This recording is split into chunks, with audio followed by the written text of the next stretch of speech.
¿Cómo te atreves? ¡Ay, no! ¡Esa leche es para Ámbar! Quítate. ¿Esto es algún truco? ¡Claro que no! ¡Tú!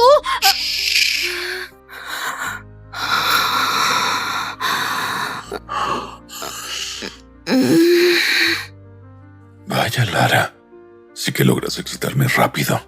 ¡Oh, maldito arrogante! ¡Largo! ¡Fuera de mi cuarto!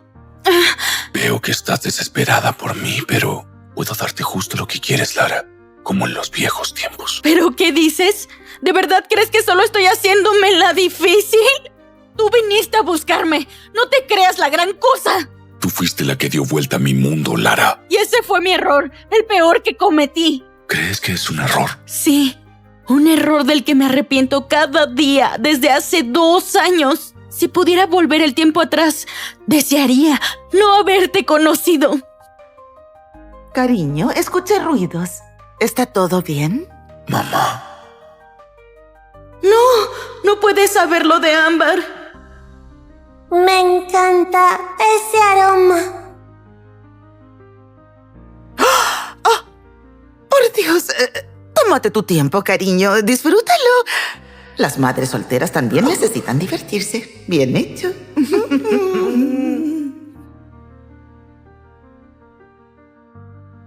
Anda, dilo. Sé que quieres decírmelo.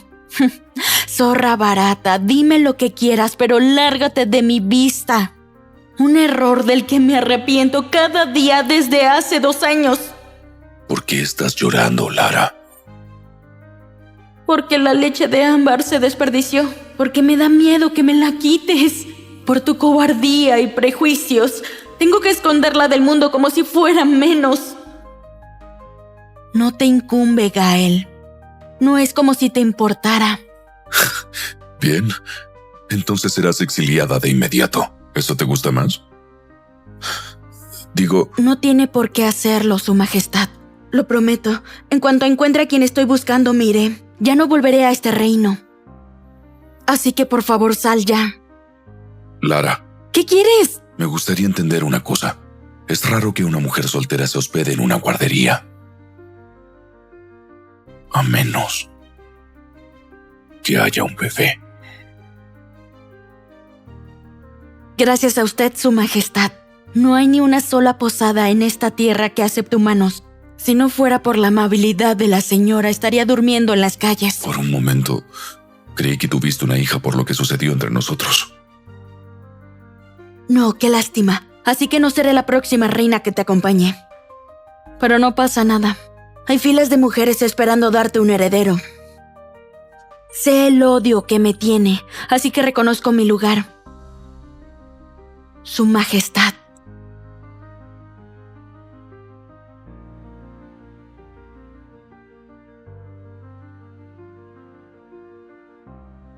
Supongo que esto es odio.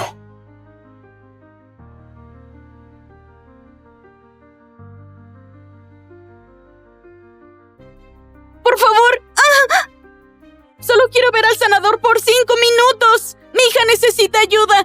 ¡Por favor! Él no perdería tiempo con una sucia humana. ¡Fuera! ¡Maldita plaga! ¡Ay, fuera de mi camino!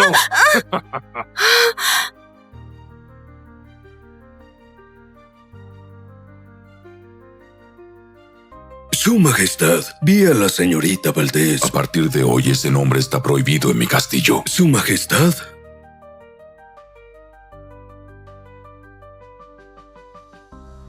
Aún necesito un heredero, así que organiza un baile. Conseguiré una esposa. Buenas noticias, Lara. El gran sanador aparecerá en el baile. Es en 3 días. Y logré conseguirte una invitación. Muchas gracias, señora Marina. Sí, querida, pero la guardería estará cerrada por esa noche. Tendrás que llevar a Ámbar contigo. Ok. La llevaré conmigo.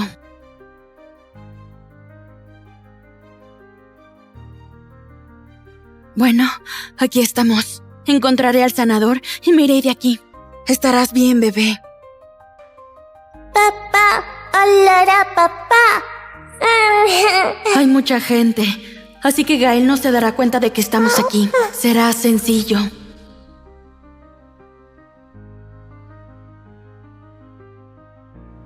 ¡Señor Ledesma! ¡Alto ahí! ¿Y tú por qué estás aquí? Una simple humana no tiene permitido entrar a eventos reales. Soy una invitada, así que no te cruces en mi camino. ¡Ya!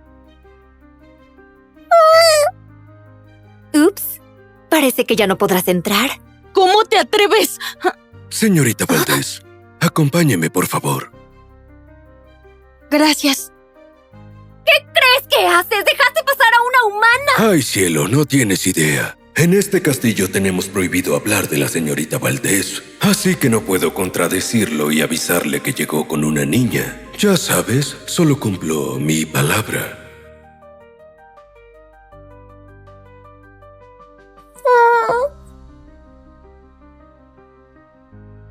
Es él.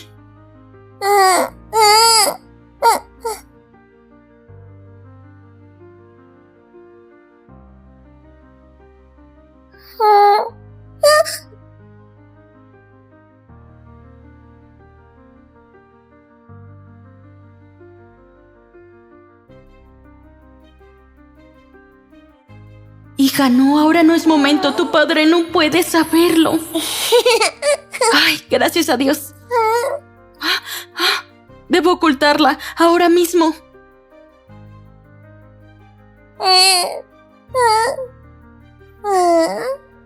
Olor familiar. Olor a papá. ¡Regresa!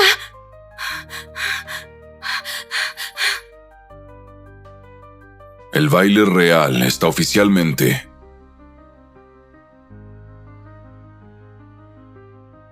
Ámbar, cielo. Aléjate de ahí. ¡No! ¡No!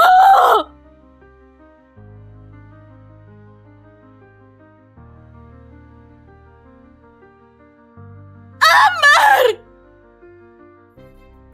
¡No! Papá.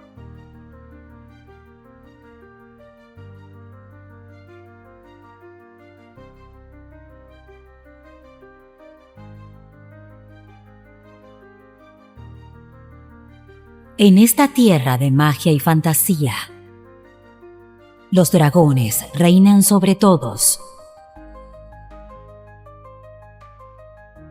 y los humanos, ellos son la raza inferior.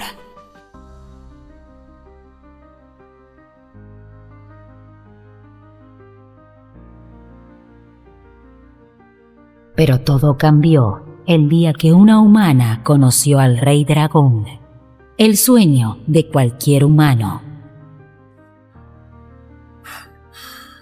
Caliente, indomable y en celo. ¡Su Majestad! Dios, qué nervios.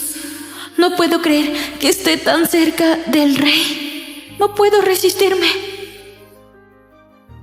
Di mi nombre. Su Majestad, me temo que su deseo es más fuerte. Soy una simple humana. No deberíamos hacer esto. Di mi nombre ahora. Es una orden.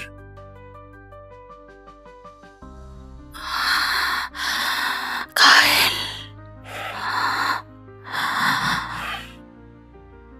Por favor, sé más gentil. Gentil. Si yo lo hago, es porque será duro.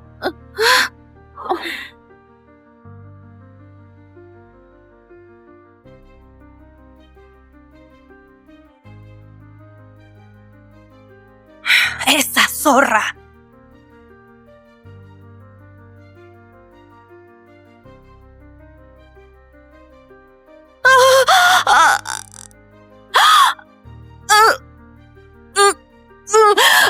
El rey no puede mezclarse con los humanos. ¿Cómo te atreves a robármelo, maldita humana asquerosa?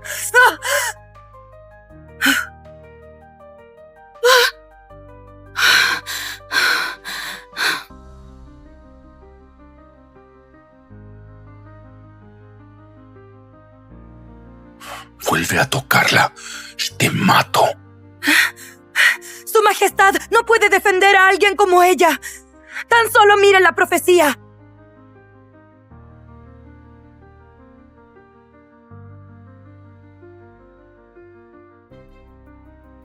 Viene por su sangre, la fuente de poder más buscada. Solo busca aprovecharse de su poder. No entiendo de qué habla. Las profecías de los dragones nunca fallan. Eres una mentirosa. Lo que pasó entre nosotros solo fue una trampa. Todo esto fue un plan para acercarte a mí. No es cierto. Por favor, ella miente. ¡Deja de actuar! No eres más que una perra barata que abre las piernas buscando sangre de dragón. No fue mi intención. Ya es suficiente. Tus lágrimas no me conmueven. Por favor, Gael. ¡Saca mi nombre de tu boca! Si vuelves a cruzarte en mi camino, terminarás hecha cenizas.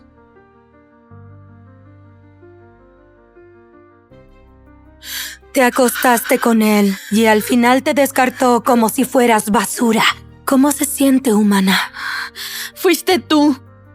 Tú creaste la profecía. No eres tan tonta como pareces. Sacrifiqué 100 años de mi vida para falsificar esa profecía. Y ahora, la corona, su trono, todo lo del Rey Dragón será mío. Esto es lo poco que vales. Solo fuiste una puta barata que fue tras el rey.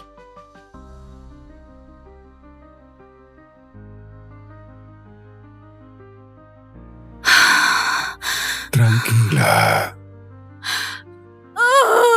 ¡Ya no aguanto! ¡Puja! ¡Ya viene! Una dragona híbrida. Esto no se ve hace miles de años.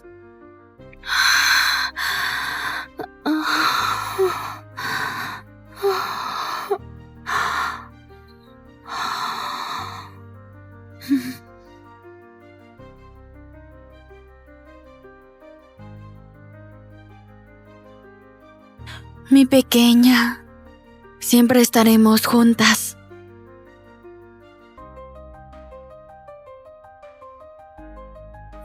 Que los cumplas feliz. Que los cumplas feliz.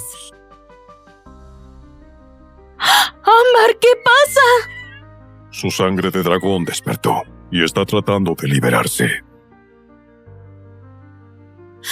No puedo controlarlo. Voy a contenerla. Aguanta, pequeña.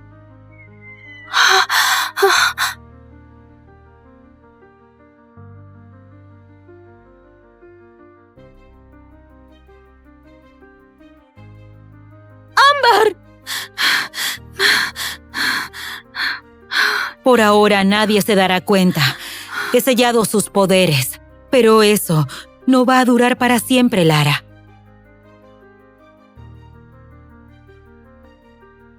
Antes de que el sello se rompa, tienes que volver al reino de los dragones.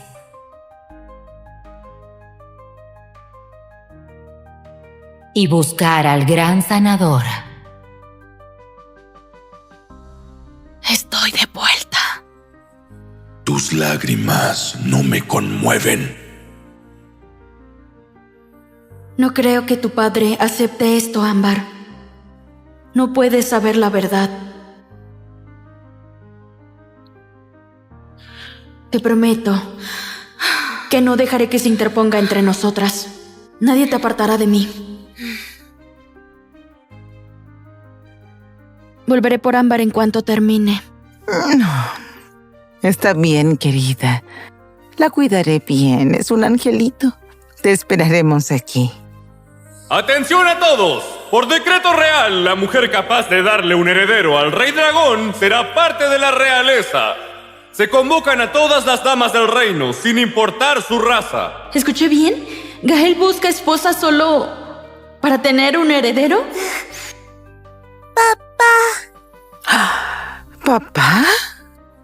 ¿Su padre es el Rey Dragón? ¿Quien manda sobre las criaturas mágicas? No.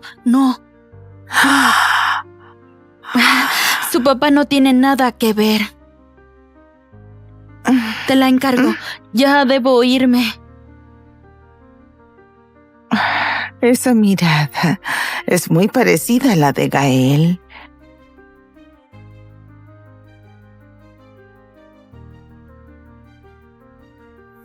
Ay, me había ilusionado un poco. Claro, no tiene sangre de dragón. Pero aún así, me hubiera encantado que seas mi nieta.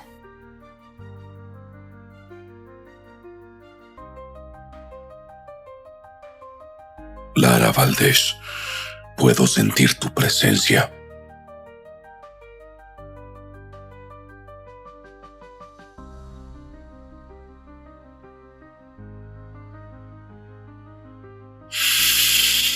Sí, es su aroma. Gael, estas no son formas. Dime por qué decidiste quemar el aviso del heredero. El Rey Dragón quemó el anuncio de su propia madre. No me culpes, madre. Tú fuiste la que decidió buscarme una esposa de un día para otro, ¿lo olvidas? ¿Y qué se supone que haga? Hace 1000 años que espero un nieto. 1000 años esperándote. Hasta abrí una guardería para cuidar a los bebés del reino, ya que mi hijo, el grandioso rey, no logra encontrar una mujer ideal.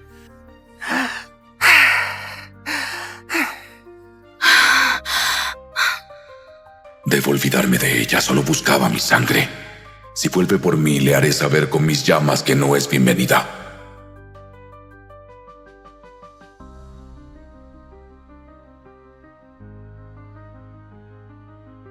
Los elfos sí que somos bellos. En cuanto le dé un heredero al rey, seré la mujer más poderosa de todo el reino. Y las demás morirán de envidia. Disculpe, ¿sabe dónde puedo encontrar al gran sanador? Mana, qué asco. Lárgate. Ahora. Por favor, mi hija necesita verlo. Necesito que la ayude, está enferma. Dije que te fueras. A su majestad le repugnan los humanos. Nadie molestará al rey por una plebeya que se la pasa dando lástima. Esa niña bastarda ya está condenada. Retira tus palabras. No dejaré que insulten a mi hija de esta forma. ¿Oh, sí? Vete al infierno, perra. ¡Ayuda!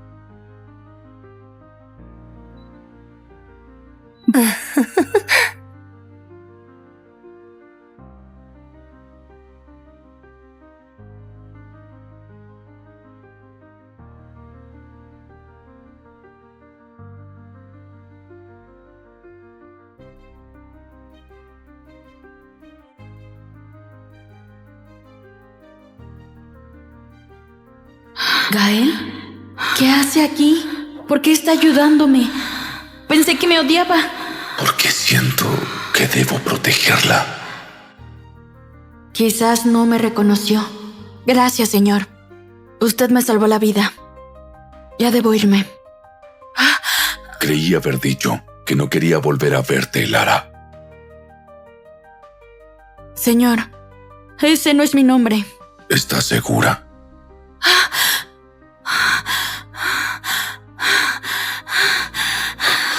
Recuerdo estas manos.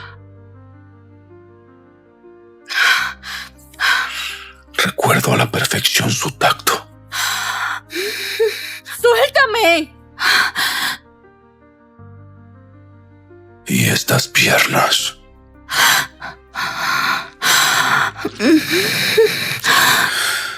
Las que me envolvían con tanta fuerza. Sin vergüenza.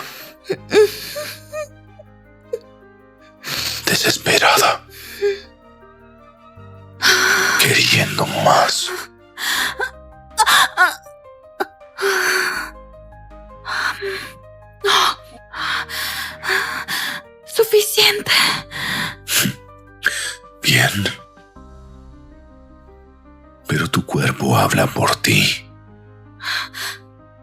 ¿Qué quieres de mí? ¿Mi sangre? ¿Poder? ¿O tal vez un heredero? ¡Cállate de una vez!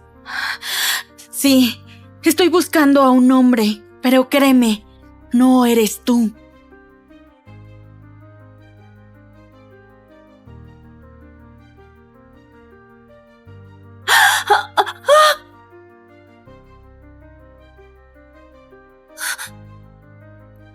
Espera, ¿qué?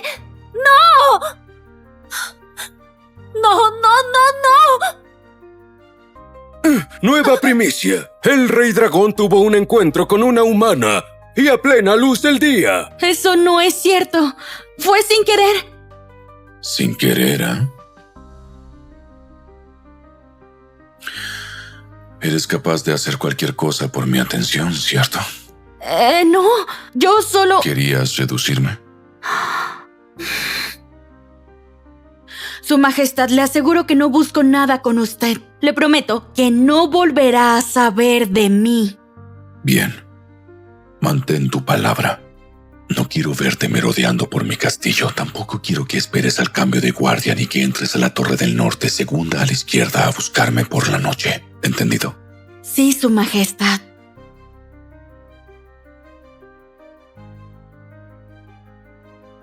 ¡Su Majestad! ¡No puede dejar que esa zorra escape! Tranquila, Elfita. Al rey jamás se le escapa nada a menos que él quiera, claro. Ay, querida. Es un angelito precioso. Déjamela un ratito más, ¿sí? Necesitamos un lugar para pasar la noche. ¡Perfecto! ¿Pueden quedarse aquí? ¡Gratis! No me atrevo. Hay muchas habitaciones desocupadas y estoy segura de que Ámbar está cómoda aquí, ¿o no, cielito? En serio, gracias. De verdad. Oh, es adorable. Si mi hijo se casa con ella, Ámbar podría ser mi nieta de verdad. Lara, ¿estás soltera? Tengo un hijo muy apuesto y podría interesarte. Hablando de Roma. Yo...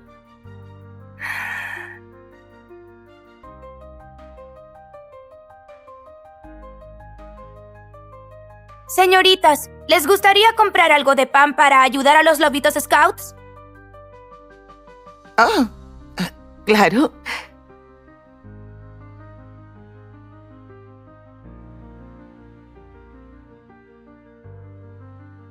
Por un momento pensé que el malcriado de mi hijo había llegado. Muchas gracias, Marina. Pero ahora solo quiero enfocarme en ella. Mi pequeño angelito.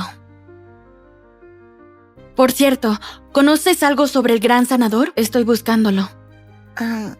¿Estás hablando del pequeño Tadeo? Sí, puedo preguntar por él. Significa mucho para mí. Muchas gracias. Por cierto, a Ámbar no le gusta la leche en polvo. Deberías dejarme un poco de leche, por si acaso. Bien. ¿Hay algún cuarto donde pueda sacar algo de leche?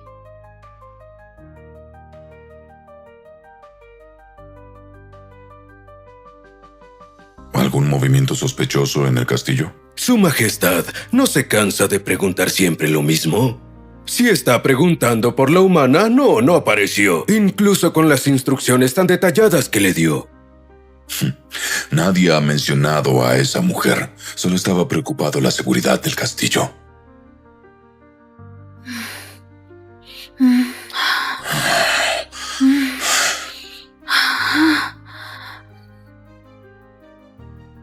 Sí, estoy buscando a un hombre. Pero créeme, no eres tú. Lara. ¿Cómo te atreves?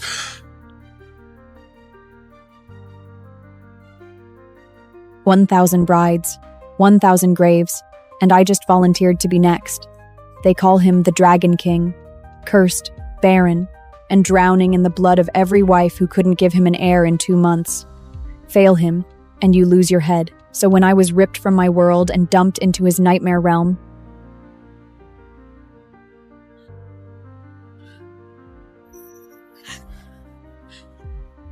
Birth 5 royal hairs, and I send you home to Earth. Relax and breed, host. I did the one thing no sane woman would do. I walked into the monster's bed on purpose, because the voice in my skull made me a deal. Birth 5 royal heirs, and I send you home to Earth. Mercy, Your Majesty! Give me one more chance, I beg you! I'll conceive next month, I swear! Your Majesty!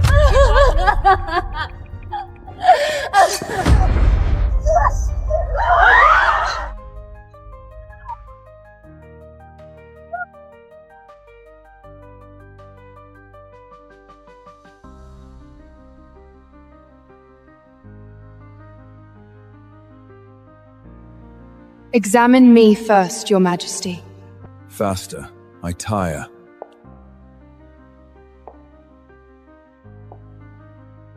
She has no place to disrupt the court.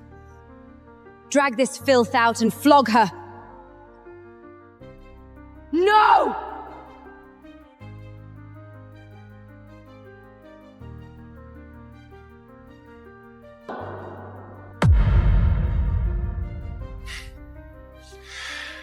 Stand down. I carry the king's blood.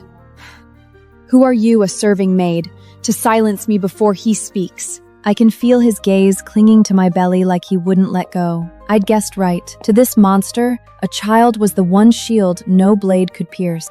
Healers, examine her. Now!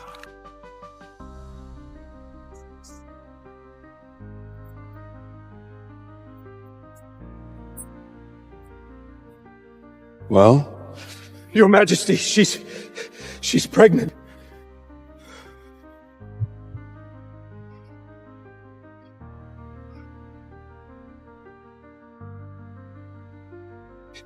She is with child, Majesty.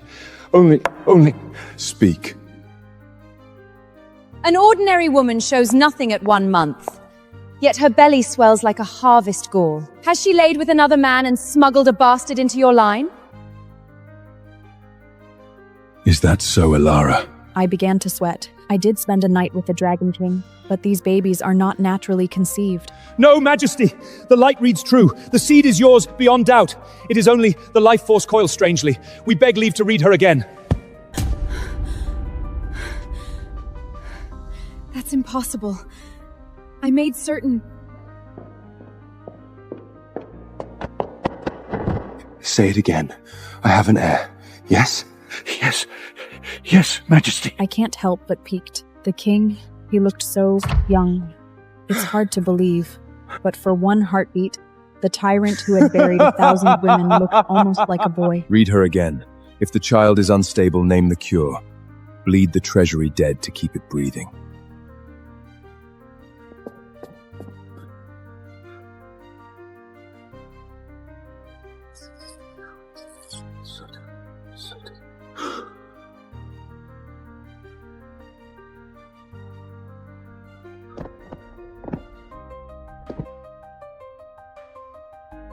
Your Majesty, the lady does not carry one child.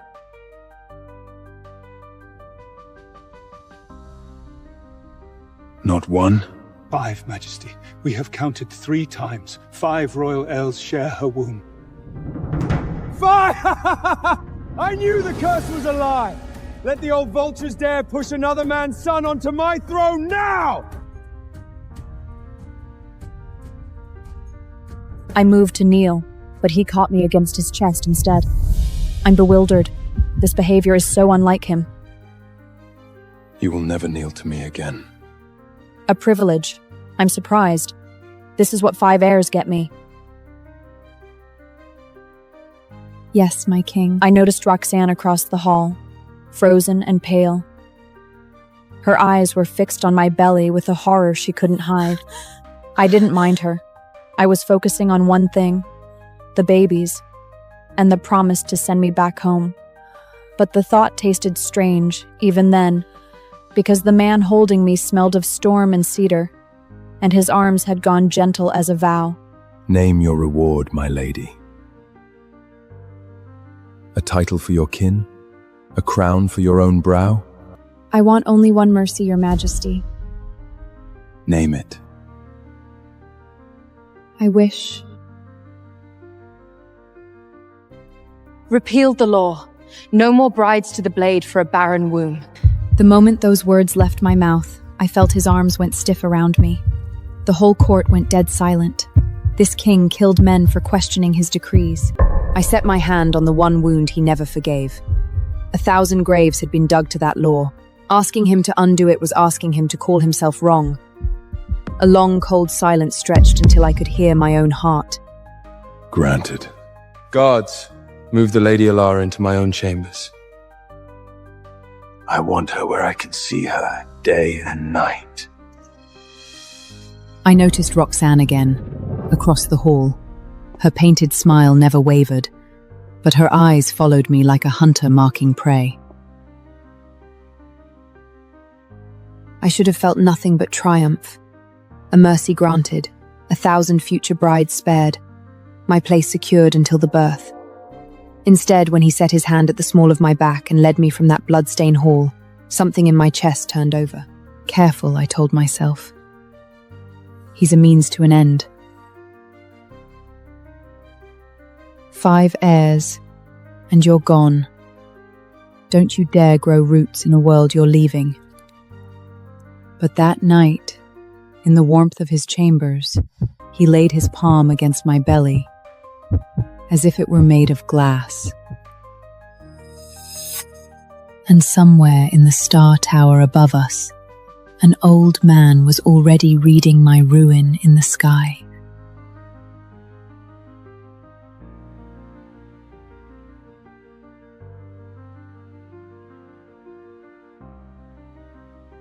They dressed me in consort silver for the crowning. It's the first real piece of clothing I had worn since I landed here. Darren walked at my side, every cruel line of him softened. The herald's voice rang out. 5 heirs, the curse broken, and 1,000 courtiers bowed. This is it. I'm becoming the first consort of this realm.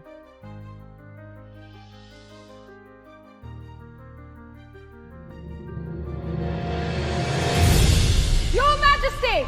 This woman must not be raised! There came Roxana. How surprising. She strode in like she's walking to a battlefield. Behind her, it was a white-bearded man in star-marked robes. The Grand Augur, Malakar. I did not summon you down from your tower. Why are you here? I read the heavens last night, Majesty. A demon light burns beside the royal star. A monster comes to drown the realm, and the omen points here, into this very womb. One child is a blessing. Twins a marvel.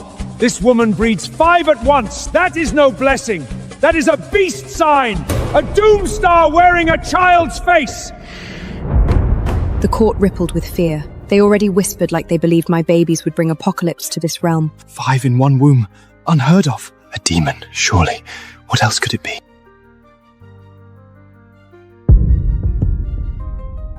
For the realm, Majesty! Put the demon bride to death before she dooms us all!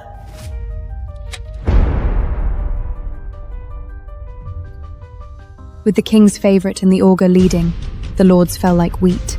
I wonder how the king would react. Silence! Whoever names my children demons, does he wish to die?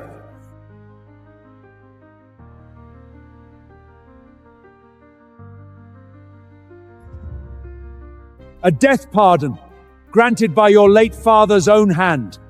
Strike me down if you must! I will die ridding the realm of this plague! I knew Malakar was digging his own grave. I can tell from the king's vein popping.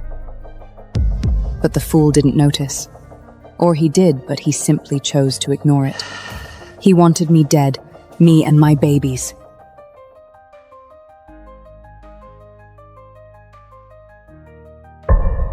You name my children demons, Augur. Where is your proof? 5 from one womb defies heaven itself. What more proof do you need? So the king's boundless fortune, 5 heirs where there were none. You call this a curse? Are you praying for his majesty to die without a son after all? Silver tongue! When your time comes, if the heavens send no ill sign, I am wrong. But if they do, what then, demon bride? My pulse stuttered as the whole court waited on my answer. How was I supposed to know what sign would show? This dusty old fraud dares threaten my host? Bet him, Lara. I'll strip him to nothing. Gift unlocked. Heaven's blessing card. It triggers the moment you give birth. Let us make a wager.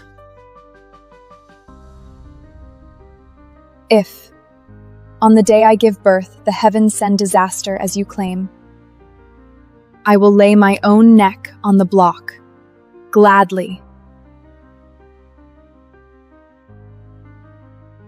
But if no ill omen comes, what will you forfeit?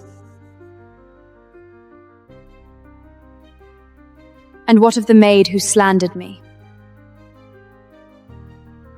Should a blessing fall instead, I will put out my own eyes and read the stars no more. And if the lady is wronged, surely loyal Roxana will pay with her life. Roxanne's head jerked up.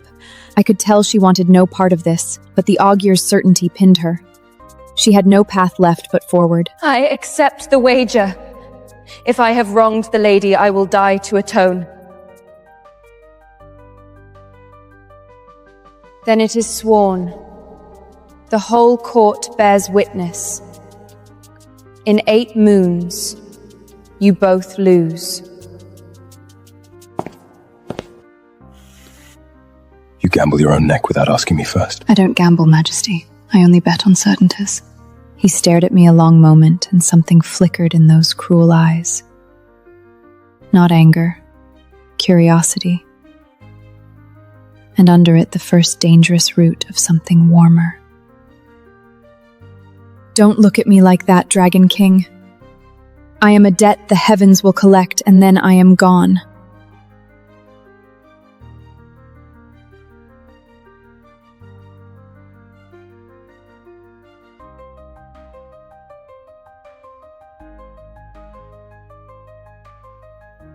The moons turned.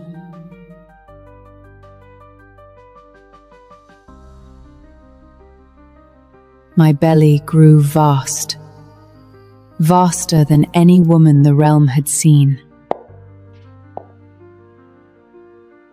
And the longer it grew, the louder the whispers spread.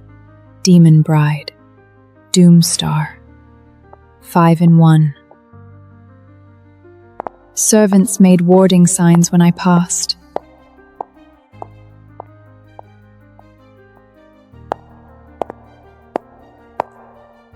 Twice, my food came back from the taster with a wrongness in the smell.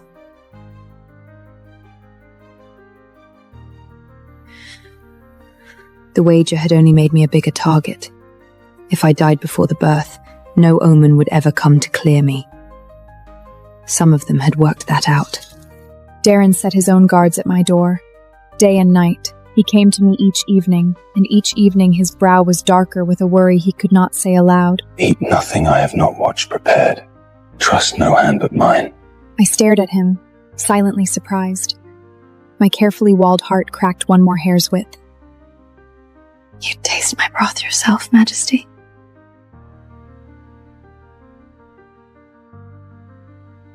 Stop it! He is a tyrant. He buried 1,000 women. You are leaving. But the man who buried 1,000 women was sleeping in a chair by my bed each night so that no blade would find me in the dark. Then, in the 8th month, weeks too soon, the pain came, a fist of agony low in my belly. The lady's time is here.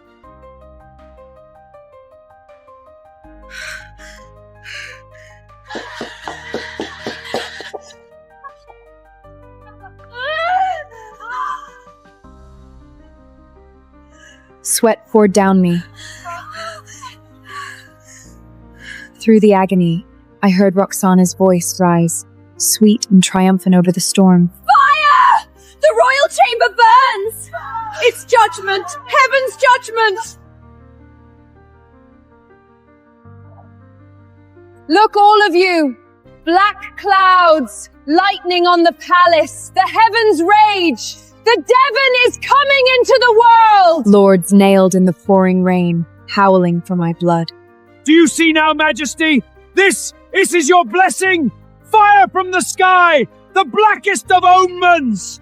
Through the open door I saw him, Draven, the Dragon King, sword bared, flames at his back, a sea of kneeling enemies before him, hair wild, eyes red as open wounds, a beast run to ground. One step closer and I cut him down where he kneels. Will you stay blind, Majesty? Kill her, or the realm dies tonight. The block, the 1,000 ghosts crowding my bed. If he wavered now, the same axe that took them would take me, and my way home with it. Even his own guards sank to their knees, begging him to end me. Then, cutting through thunder and rain, a newborn's first furious cry.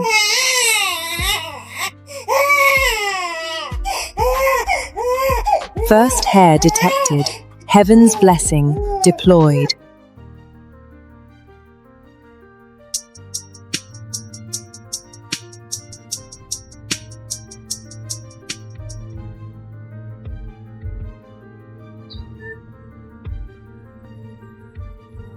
The lady has delivered a son, a strong, perfect son. Oh my god! A golden dragon guards the air. Heaven blesses the realm. A blessing beyond any age.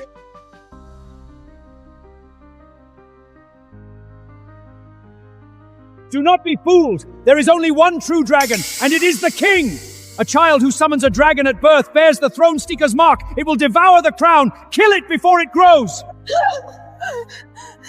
Fire first, false dragon after. The demon means to steal your power. For the realm, do not soften now.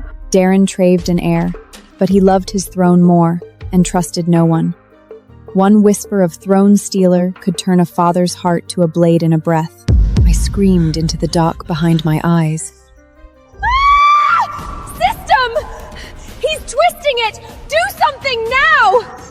Easy, host. The blessing is only half unwrapped. Push. Bring the rest into the world. I dug my nails into the wood and bore down with everything I had left.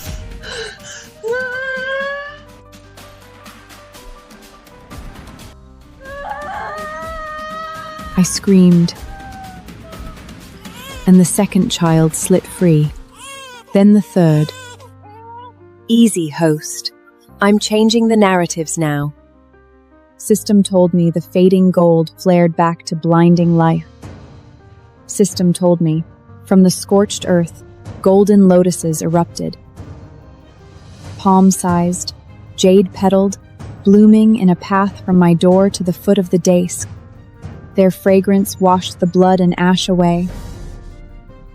They went crazy outside. It's a good day today. Lotus from bare ground. That scent. This is no curse. Demons come with black rain and blood. This is gold and light. Ogre, have your old eyes failed you?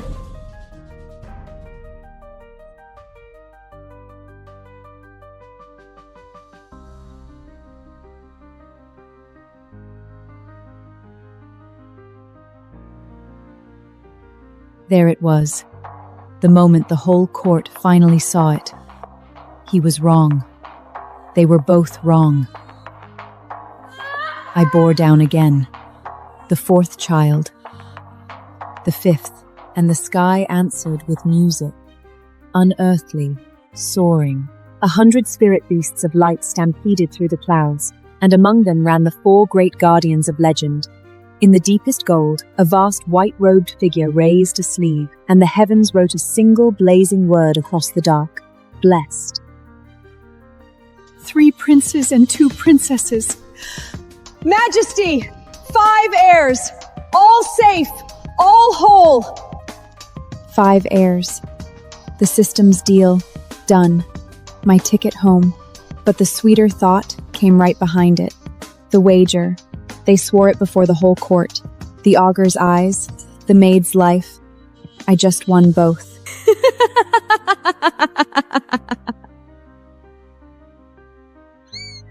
I turned my head toward the two figures drowning in golden light, and I let myself smile.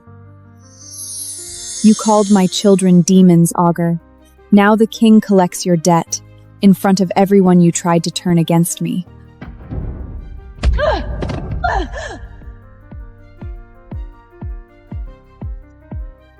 You wagered the heavens would condemn her.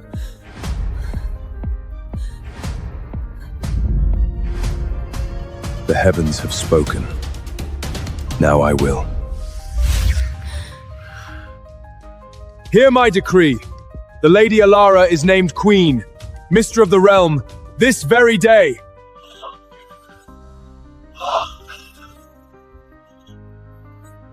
I should have felt only triumph. Instead, I searched his face, the monster who'd nearly killed me an hour ago, now holding me like I might break. No. Alara, you're going home. Don't you dare feel anything for him. But when I looked past his shoulder, two shadows were slipping toward the east gate, Roxanda and Malachar, running while the court drowned in celebration. Your Majesty, your augur and your favorite are leaving the party rather early.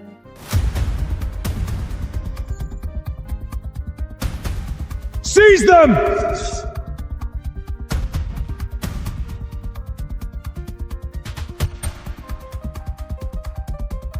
In this city, dragons rule the skies while humans fight to survive below. My name's Lily, a broke woman dumped and humiliated by my toxic ex, until I accidentally picked up the wrong kid from an elite dragon academy. Ash was no ordinary child. He was a sharp-tongued little dragon prince who stole my cocoa, ate my ribs, and claimed my tiny apartment as his nest. And you know what? I thought I had rescued a lost child. Turns out, I had picked up the Dragon Emperor's most precious little brother, and somehow made myself his fated mate. The November wind cuts straight through me at the subway entrance. A black and gold dragon sports car roars past, and above it, a pair of golden dragon wings slices across the gray sky. In this city, dragons live above the clouds. Humans fight for space at the bottom. And me? I am the kind of person no one even notices. 3 minutes ago, my ex, Derek, walked right past me with his new girlfriend on his arm. He wore a brand new tailored suit. The woman beside him was slim, polished, and flawless, like he had finally picked out an expensive accessory worth showing off. His eyes dragged over me, lingering on my faded coat and my slightly ruined face. Then his mouth curled into a slow, cruel smirk. Lily, what the hell happened to you? Did you seriously just give up on yourself after we broke up? His new girlfriend tightened her grip on his arm and smiled, all sweetness and poison. This is your ex? I thought she'd be more impressive. Honestly, I almost mistook her for some discount housekeeper. She does have that warm, harmless look, though, like someone you'd hire to babysit and cook. They walked away without looking back. I stood there in the freezing wind, my eyes burning dry, but I could not squeeze out a single tear. The night Derek moved out 3 months ago, I cried into my pillow for hours. Now, there was nothing left. Then my phone started buzzing like crazy. It was my best friend, Hannah. Lily, save me! I just got called away on an emergency trip to New Zealand, and there's nobody to pick up my little dragon blood nephew from school today. Can you go get him from Emberwheel Academy? I pressed my fingers to my temple and hesitated. What nephew? He's from my husband's side, Dragon Blood family. He's been staying with us for a while. You know I married into a Dragon Blood clan, and they've got tons of kids who get sent around to different relatives. This one has a sharp tongue and a terrible attitude. But he's soft underneath. I'm sending you his photo now. I looked at the photo she sent. It was so blurry that all I could make out was a golden blur of hair. I looked up just in time to see Derek and his girlfriend disappear around the corner. Then I shoved my hand into my pocket and felt the apartment key he had returned to me last week. That was enough. Fine. I'll go pick him up. It could not possibly get worse than this. Embervale Academy's front gate was lined with custom luxury cars. After-school pickup looked less like school pickup and more like an elite auto show. I stood there in my old puffer jacket, squeezed between sharp-suited nannies and stone-faced butlers, clutching a gas station hot cocoa and sticking out like I had wandered into the wrong world. The bell rang, and a wave of golden-haired, golden-eyed kids poured out through the gate. I squinted at the blurry photo on my phone and felt my hope slowly dying. Right as I was about to call Hannah and demand an actual usable picture, something caught my eye. Down a dim side alley, a little boy stood alone against the wall. Short golden hair, bright gold-slit pupils, a black training bag on his back. His face was almost unnervingly pretty, like a porcelain doll from some luxury magazine. But there was no driver waiting for him. No nanny. No butler. No one coming to take his hand. His little fingers were red from the cold, wrapped tightly around the straps of his bag. His expression was so calm it made my chest hurt. It was the kind of calm that belonged to a child who had learned too early that no one was coming. I walked over quickly and crouched down in front of him. Hey there. You're Hannah's nephew, right? I'm here to take you home. The boy slowly lifted his eyes. Those golden-slit pupils were ice cold. I don't know you. Then he turned and walked away. I hurried after him and caught the strap of his bag. Wait. It's freezing out here. I'm not leaving you alone. He stopped dead and spun around, glaring at me like a cornered little animal. You're all the same. First you ask who I am, then you ask how much I'm worth. Let go! His words hit me hard, and for a second, I did not know what to say. So I said nothing. I just took the hot cocoa from my hands and pressed it into his freezing ones. Fine. I won't ask anything, little cranky. Just hold this. Warm your hands. If it tastes awful, you can insult it all you want. The little boy stared at the cup for a long moment, looking like he was fighting some serious internal war. Then he finally sneaked a tiny sip. His ears turned pink. It's too sweet. I could not help laughing. Then I gently took his hand in mine. This time, he did not pull away. Back at my tiny apartment, the little guy stood in the entryway and slowly looked the place over, his eyes landing on the window frame I had patched with tape. You're really poor, aren't you? Thanks. I really needed to hear that today. He seemed to realize he had said something wrong. His lips moved like he wanted to take it back, but nothing came out. I went into the kitchen and got to work. Braised beef short ribs, garlic mashed potatoes, and hot chicken soup. When the smell started filling the apartment, I looked over and found him standing in the kitchen doorway without me even noticing, his golden eyes fixed on the pot like he had been hypnotized. I piled the 2 biggest ribs into his bowl. While he was buried in his food, 2 tiny pale gold dragon horns quietly poked through his hair. I could not resist and gave one a gentle tap. He jerked his head up like a startled hamster. Don't touch my horns! Okay. I won't touch the royal horns again, you cranky little prince. After dinner, we curled up on the couch to watch cartoons. He claimed the far end of the sofa, acting like he had no interest in getting comfortable.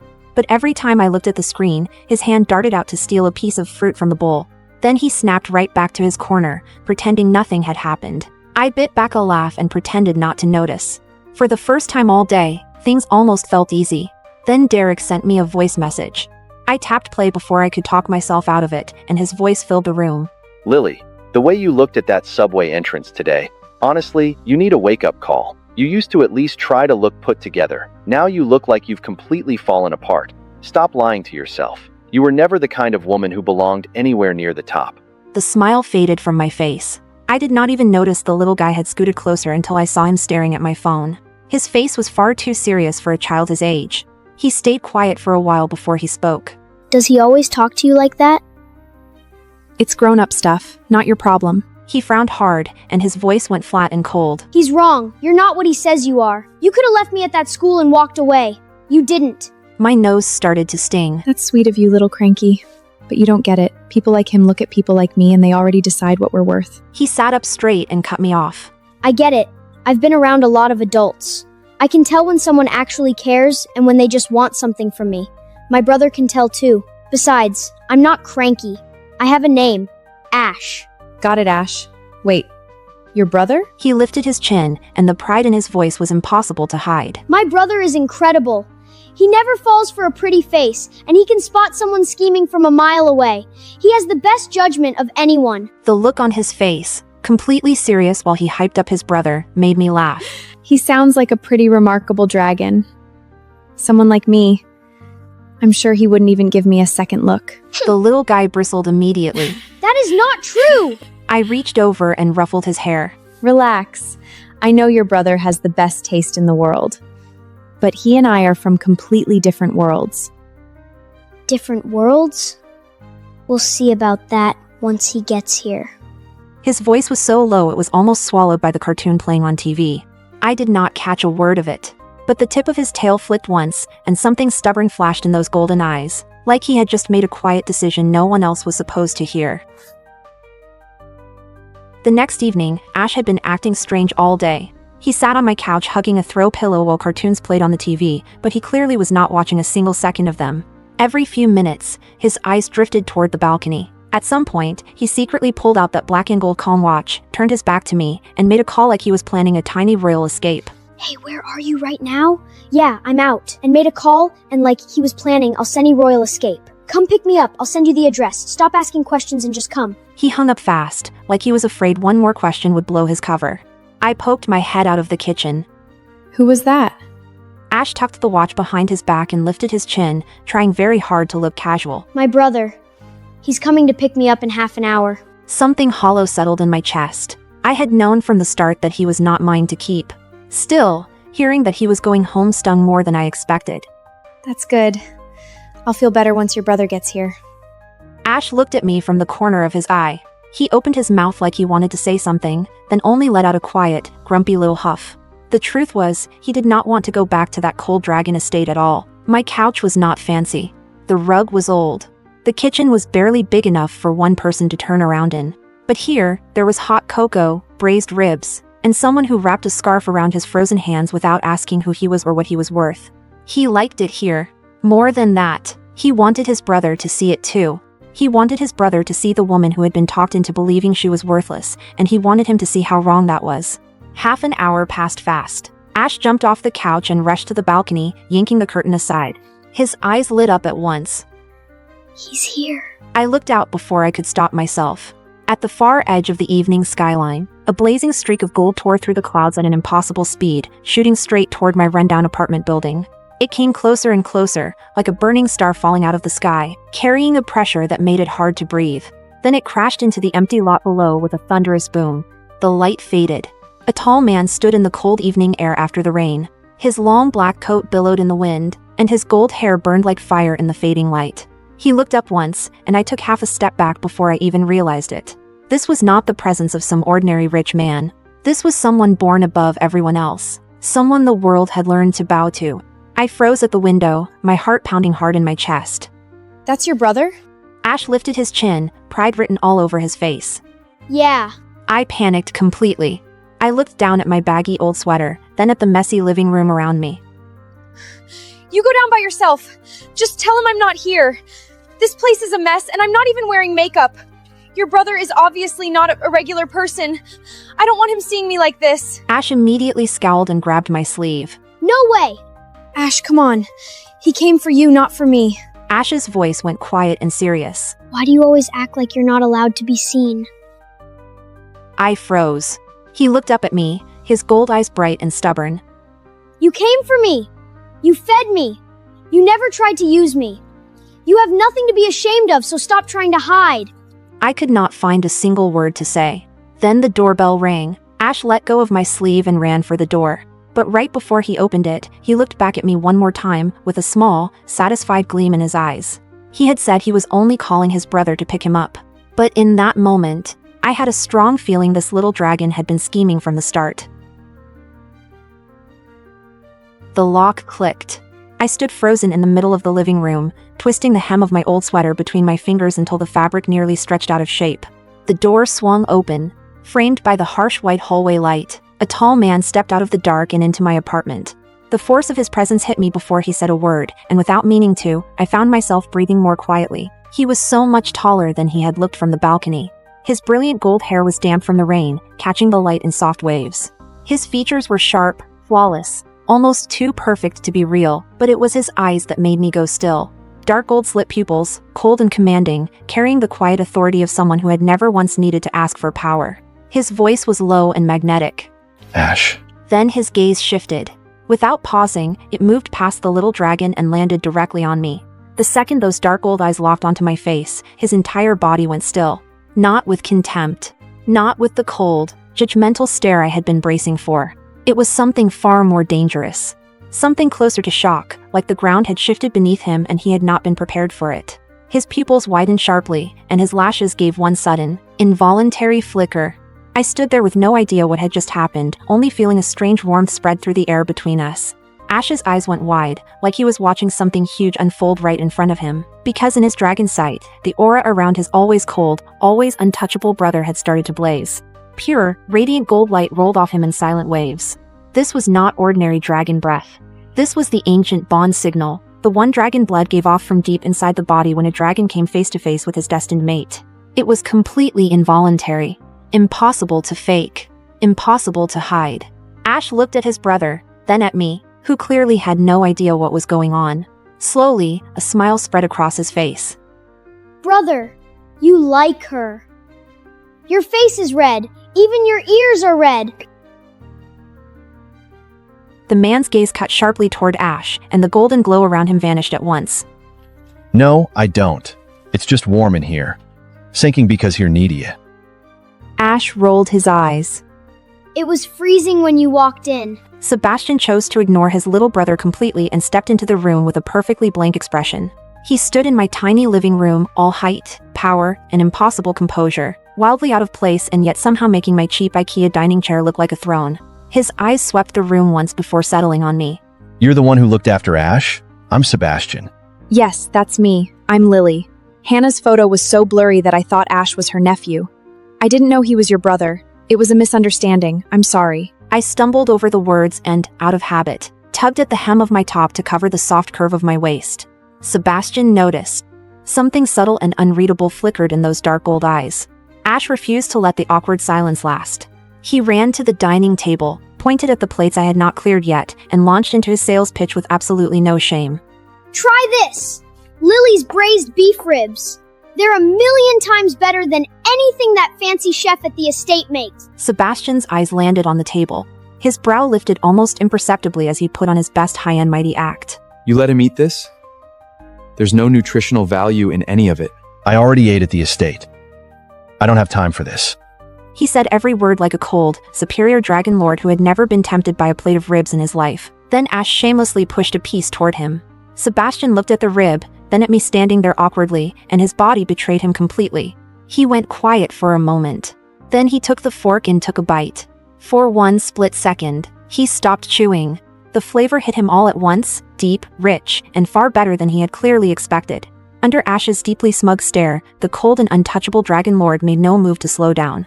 Elegant as ever, he reached for a second piece. 2 minutes later, Sebastian had finished the entire plate of braised ribs without showing a single readable emotion. He had also quietly eaten most of the garlic mashed potatoes on the side. Ash sat across from him with the most smug, told you so expression a child's face could possibly hold. I thought you said you weren't hungry. Sebastian folded his napkin with perfect composure, let his gaze drift slightly to one side, and kept his voice carefully even. I said I had already eaten. That does not mean I cannot eat. Besides, wasting food is unnecessary. Right. But you waste the French chef's food at the estate all the time. Funny how you suddenly care about waste when it's Lily's cooking. Their back and forth made me laugh before I could stop myself. The sound pulled Sebastian's eyes back to me. I suddenly felt self-conscious and held out a napkin. You've got a little sauce? Right there, at the corner of your mouth? He took the napkin. His warm fingertips brushed the back of my hand for barely a second, but my heart reacted like something had gone completely wrong with it.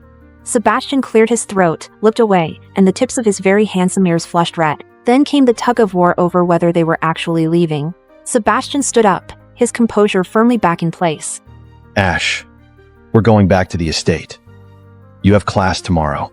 Ash wrapped himself around the back of the couch like a koala and launched into full protest mode. I'm not going! Tomorrow is Saturday!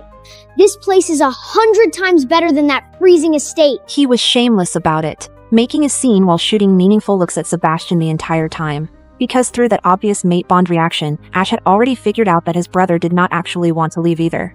The Dragon King sat back down, still pretending to be the firm older brother, but the effort behind it was painfully weak. Ash was not about to let him get away with it. Brother, if you don't want to leave, just say so. Stop putting on a whole show. Sebastian's expression went through several very interesting stages. After a long silence, he spoke with great, deliberate calm. It's late. We'll leave in the morning. I'm staying tonight to keep an eye on you and make sure you don't wander off. Ash flopped back onto the couch and rolled his eyes so hard it had to hurt. Adults are so dramatic. The next morning, when I came out of my bedroom, the living room was spotless. Sebastian was already washed up and dressed, his gold hair loosely tied back. He sat at the dining table with perfect posture, coffee in hand, reading through a stack of documents. Morning light slipped through the curtains and caught the clean lines of his face like something out of an old painting. He looked almost too perfect to be real. I had barely set out breakfast when Hannah's name started flashing on my phone again and again. I stepped out onto the balcony and answered quietly. The screaming started immediately. Lily! Oh my god! I just got the full story from my husband. You picked up the wrong kid! That little golden-haired boy is not my nephew. He's Ash, the most prized child of the ancient Cross bloodline, and his brother. Her voice shook so badly that I could barely understand her. That's Sebastian Cross, the Dragon King of both realms. Cold, ruthless, untouchable. He can crush a person like an ant and not lose a second of sleep. Please be careful. Don't say anything strange. And don't let him think you're trying to get close to the dragon bloodline for your own benefit. The call ended. My mind went completely blank. The Dragon King. The gorgeous man who had spent last night in my tiny kitchen, eating my ribs and pretending he was above all of it, was a 1,000-year-old sovereign who ruled over both realms. A wave of shock and shame crashed over me before I could stop it. The gap between us was not just money or status.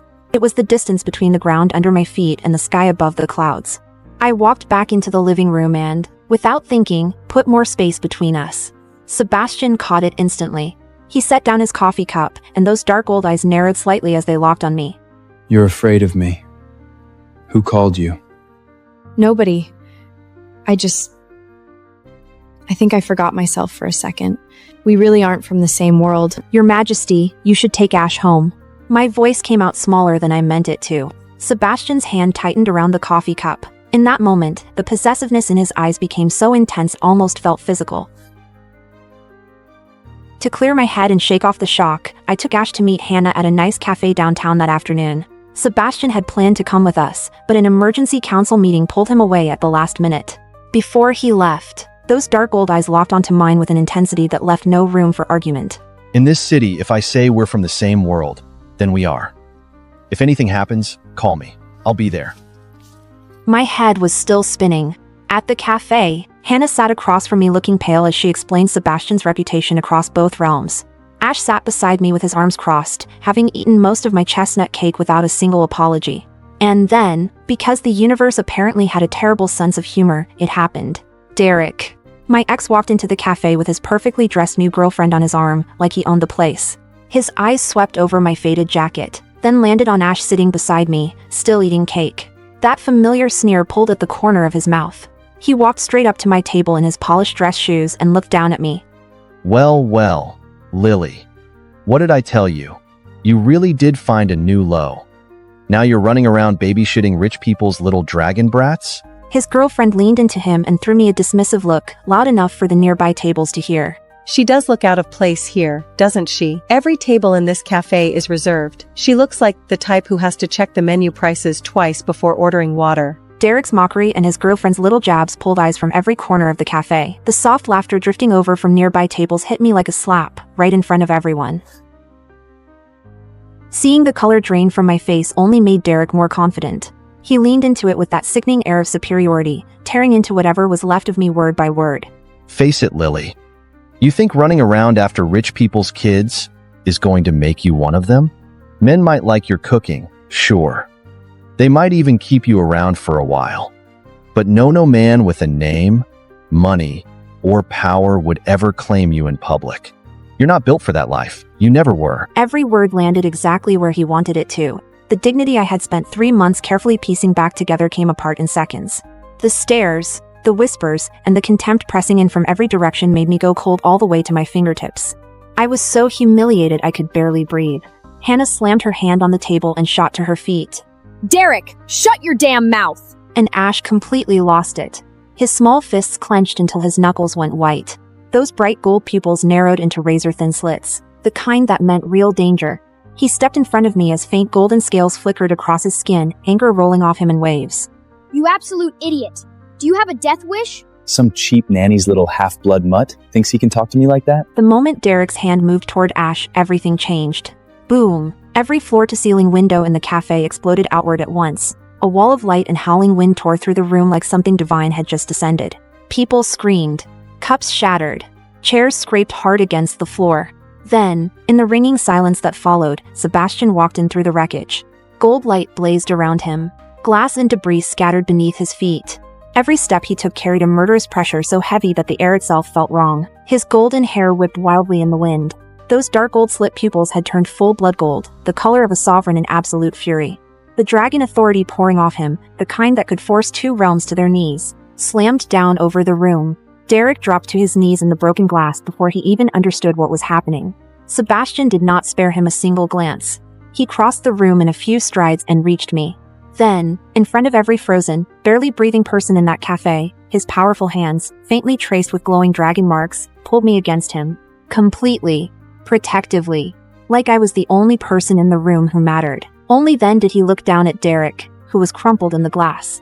His voice came out low, quiet, and absolute, like a verdict no one had the right to appeal. You said no man would ever claim her? Try saying that again. Damn. Mom and Dad are just gone. And my aunt steals my house. My loser ex ran straight to someone else. Why the hell does every bad thing have to happen to me? Why?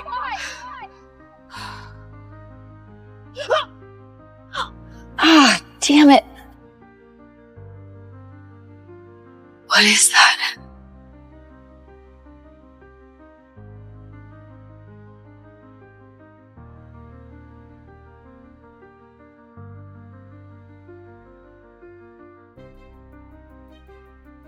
What is this? Take it. Go meet the one you're destined for.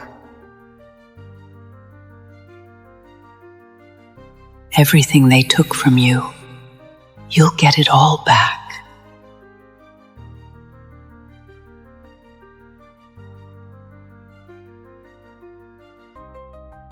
The one I'm destined for? Bullshit. People like me can't even keep their parents alive. What miracle am I supposed to get? Well, it's a wine glass anyway. It's empty? Where did my wine go? What the?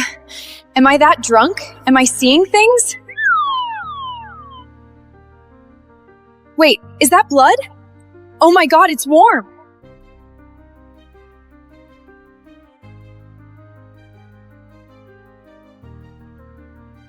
Your Majesty, our water has been poisoned. Our soldiers can barely lift their swords. How do we hold the capital?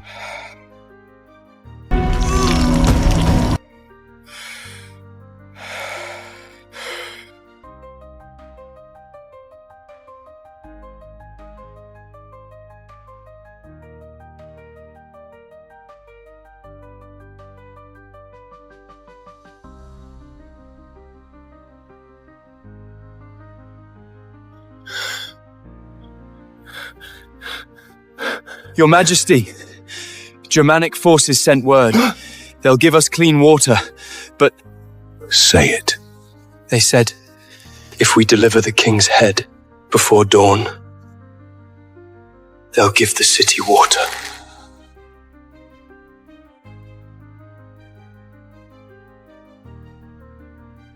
No, absolutely not. Tell my people, if we find no water by dawn, I'll give them my head. I'll make the trade.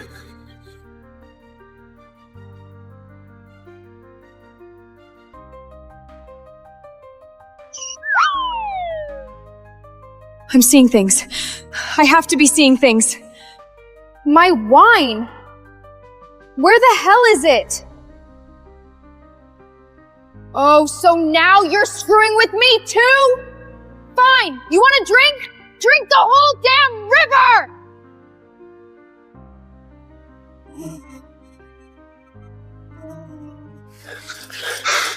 Your Majesty, we dug everywhere. There is no water. 30 days we've been trapped in here. No water, no food, 300,000 enemies waiting outside our walls, ready to break in and kill us all. Your Majesty, we can't hold it. If we stay, every one of us dies. Please, give the order to break through. Abandon the capital, Your Majesty. Let us break through. Abandon it? And let the enemy kill our wives and children? Burn our homes? Never! I am the king of Astanir! I will not allow that! To save my people, let them have my head.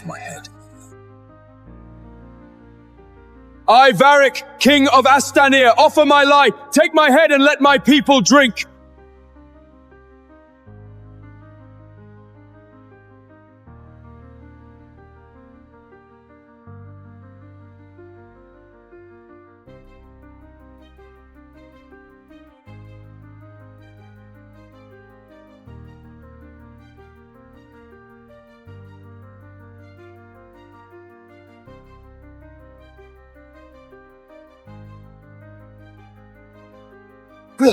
Am I dreaming? Water!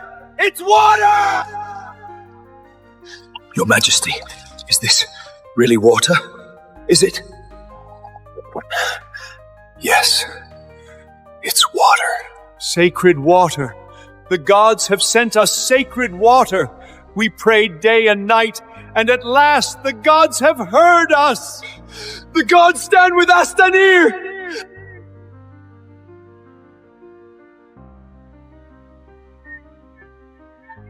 People of Astanir, the gods are with us. We will not die of thirst. We will not starve. And we will not surrender this capital. Drink your fill. This is what the gods have given us. The strength to stand. Long live the king! May the gods always stand with Astanir. May the capital stand forever. Victory!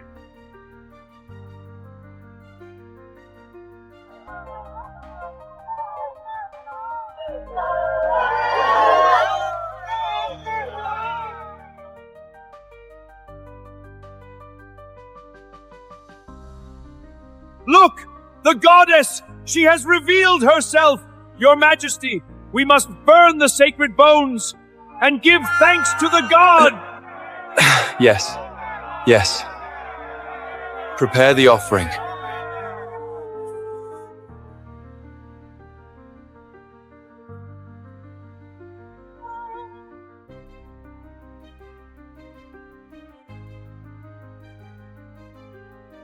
What the? That weird cup? Oh, so now you're screwing with me too? Fine. You want a drink? Drink the whole damn river! I literally threw that thing away yesterday. Poppy, where did you get it? Drop it now!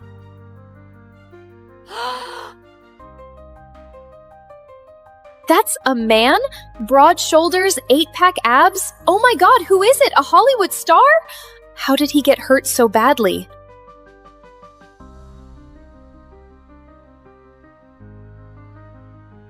Who's there? Jesus! What is this? It's hot! My favorite rug! Poppy, don't touch it! First my wine, now Poppy's bone? This cup steals everything! Fine! Try this, you damn cup! You even eat garbage? Okay then, try this expired can. Your Majesty, the gods gifted us water. But our food ran out long ago. I'm afraid we won't survive another day. I smell meat. I'm starving.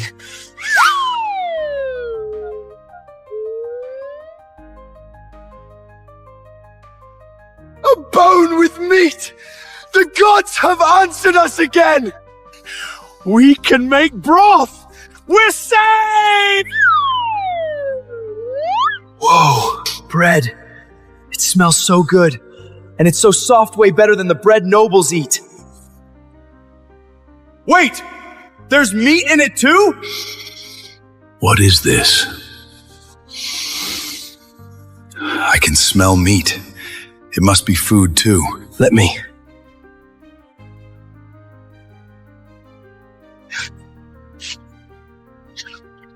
It's meat. Gods, it's minced meat. We can make meat stew! The gods are merciful. First they blessed us with water, and now they bless us with food. This is their reward for our loyalty to the capital.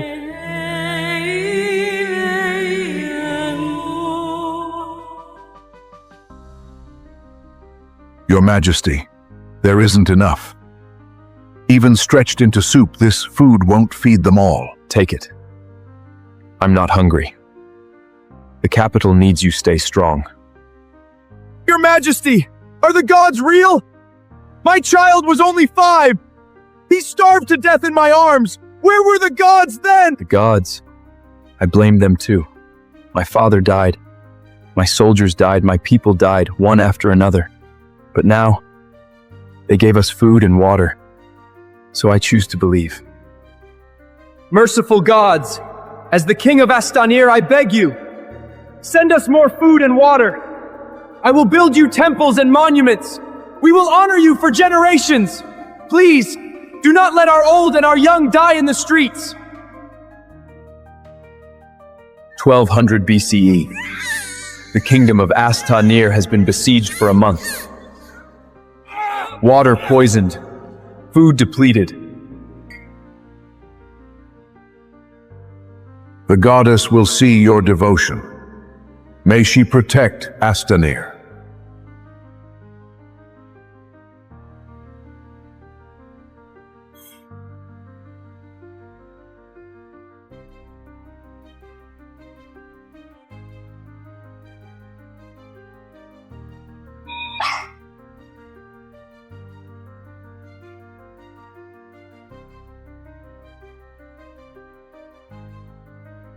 What the hell is going on? I kept you home. Why won't you give me a single minute of peace? Don't smoke. Are you gonna bring my landlord down here? Stop it! You hear me? Still going? Fine. I'll plug you up. Let's see you smoke. Expired pizza and fried chicken. All yours. Frozen steak, frozen pasta, all bad anyway. Take it. Seriously? Still smoking? Beer, sauces, donuts. Take everything. Smoke one more time, and I'm giving you to my heartless aunt. I mean it.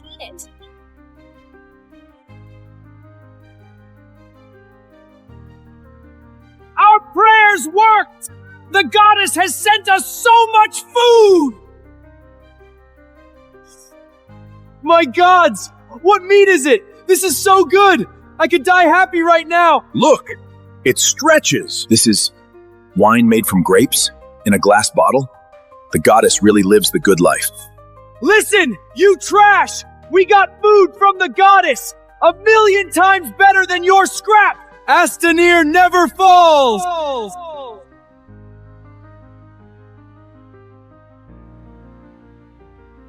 Careful! Hurry! Prepare a scroll. I will thank the goddess myself. Oh no! We didn't light the offering! The goddess may take offense! Shh. Now what?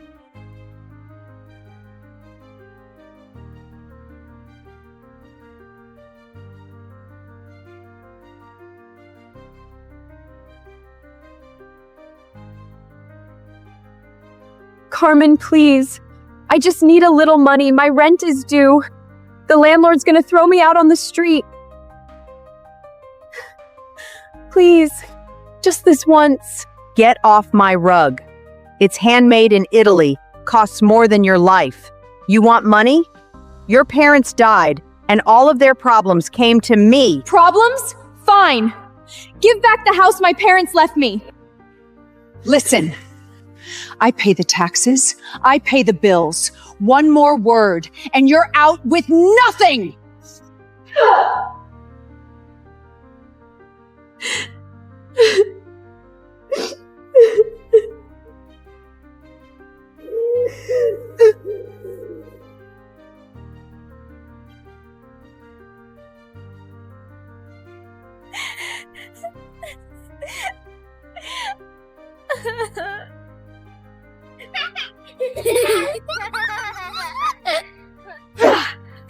My name is Ella! Grow up and come find me! Barcelona! Wait for me, Ella!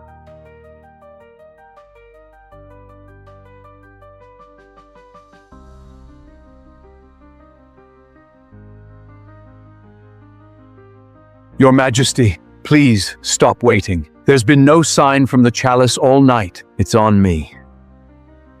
I asked for too much. I offended the goddess. Your Majesty, please have this bread. It may be the last food the goddess sends us.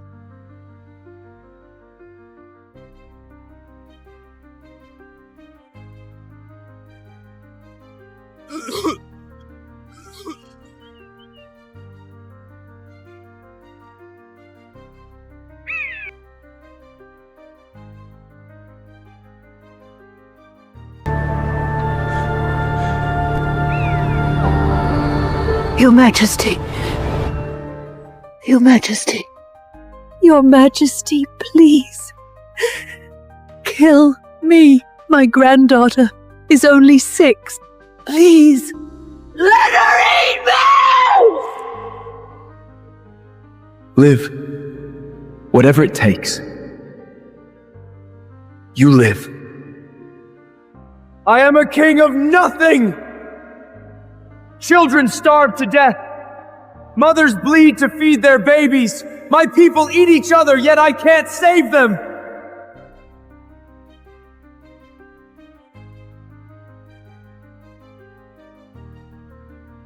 I beg you. You're real. Save my people. They're innocent!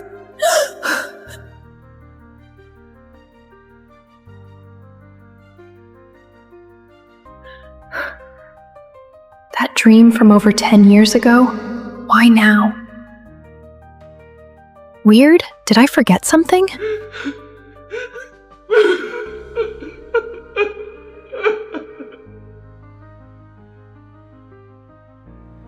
Again?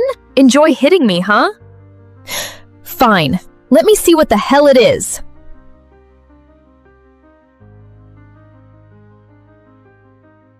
What the...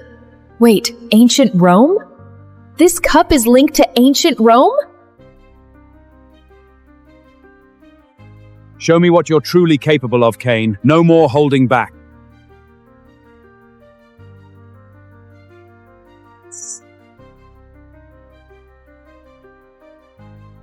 Now, behold the true power of the Sword Master.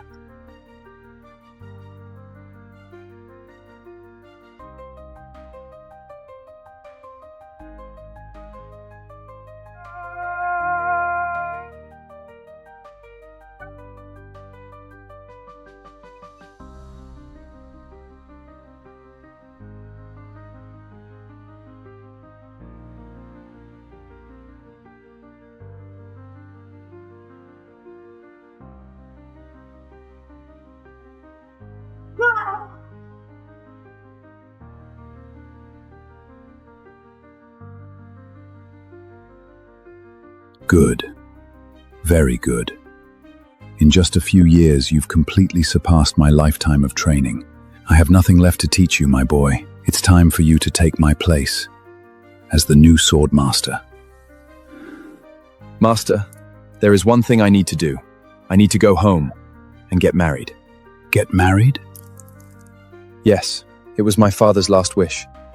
He arranged my marriage before he died and made me swear that once I came of age, I'd find the woman he'd chosen for me and marry her. The world out here is a viper's nest, Cain. Remember, never reveal who you are, and never draw your blade unless you have no other choice. Live as an ordinary man, and you'll spare yourself a great deal of trouble. Understood, Master. Behold, a new legend has risen.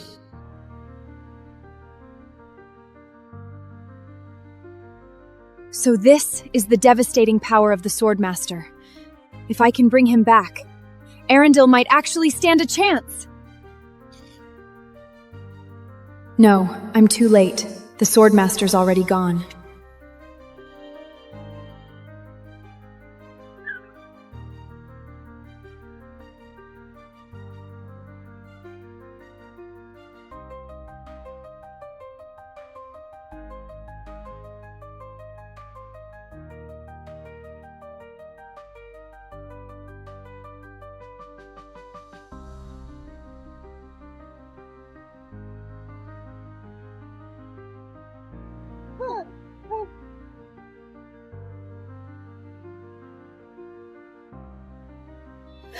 Why'd you stop, little princess? Legs give out on you? You set a trap for me?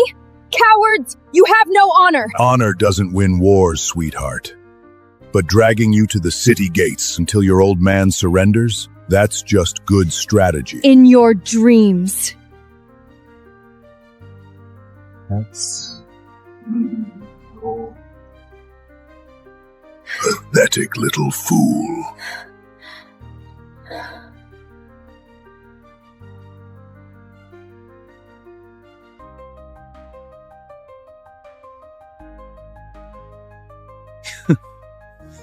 3 against 1? Man, don't you guys have any goddamn shame? Mind your own business, peasant. Walk away now if you want to keep your head on your shoulders. Funny, I was just about to tell you the same thing. Kill him!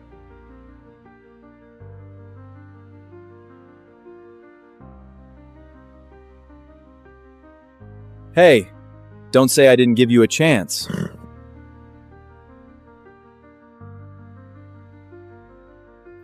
No way. That crest matches my necklace. Could she be the woman I'm looking for?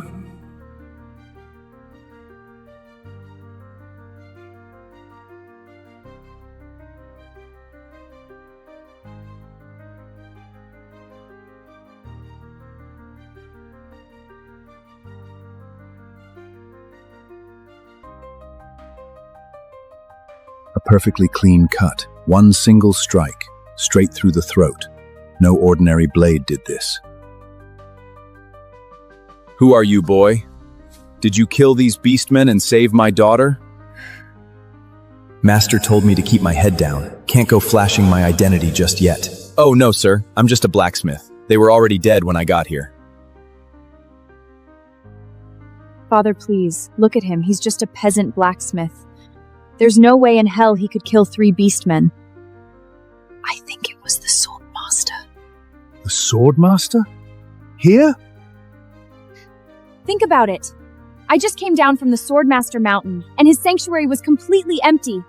Look at those clean strikes. Whoever struck them moved faster than the eye could follow. No one but the Swordmaster could have done it. Damn it! I blacked out when it mattered most. If I'd found the Swordmaster and convinced him to stay, we wouldn't have to worry about the beastmen at our gates. Grace is right. This kid doesn't even have a sword on him. No way he's some master swordsman. I'm clearly overthinking this. Listen, kid. You watched over my daughter, so I suppose you've done Arundel a service. Name your price. Whatever it is, I can make it happen for you. Just help me find my fiancé. How do you have that exact same pendant?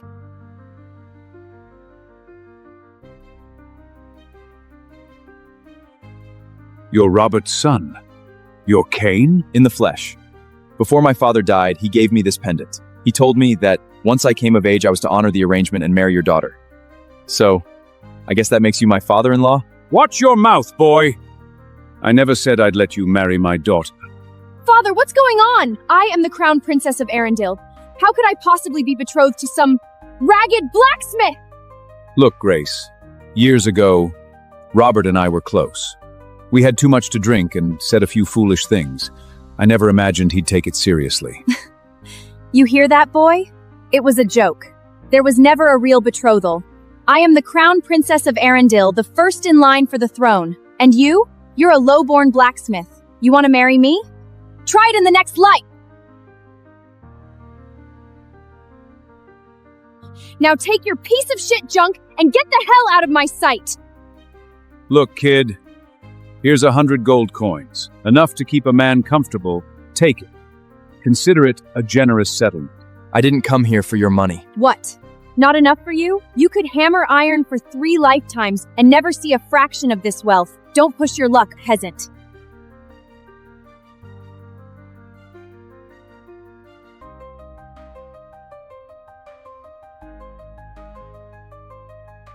You said the betrothal was nothing but a drunken joke.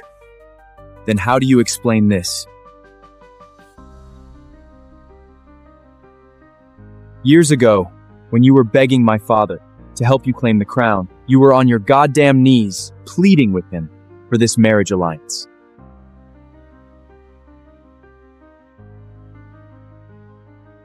Holy shit.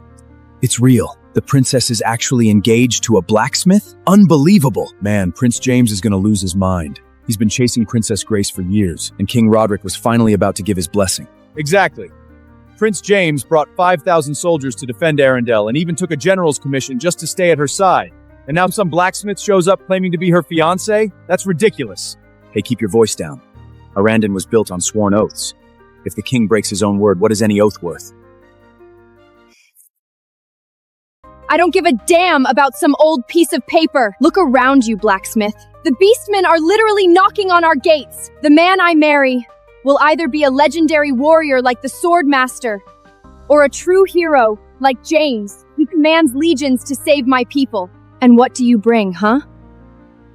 Coal and soot? Marrying you would not be an honor. It would bring ruin to Arundel. So that is your final answer? You are breaking your own oaths?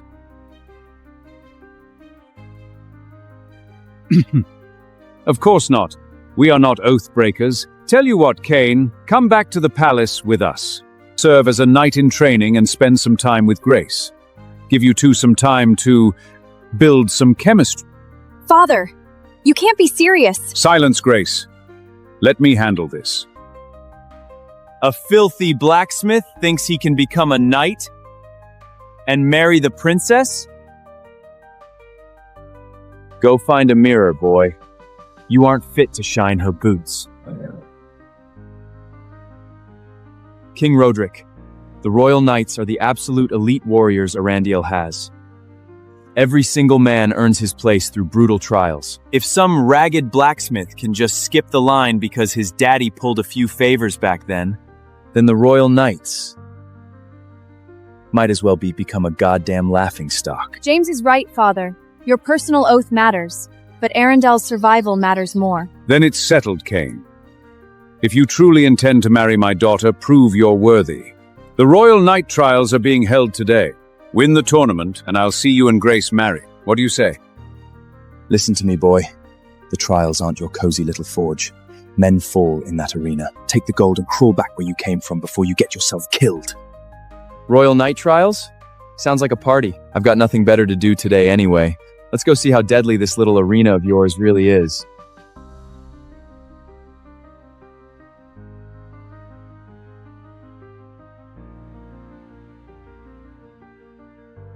Rules are simple. Every candidate enters the pit one by one to face the beast. Whoever kills it fastest wins the trial.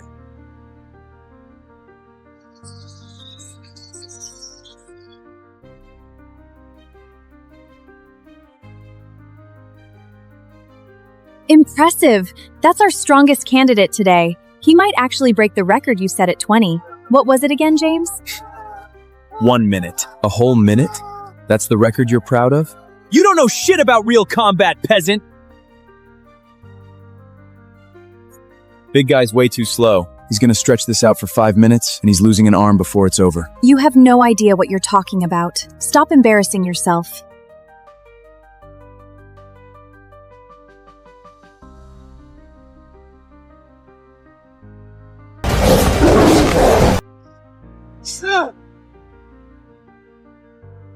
Trial complete. Official time, 5 minutes.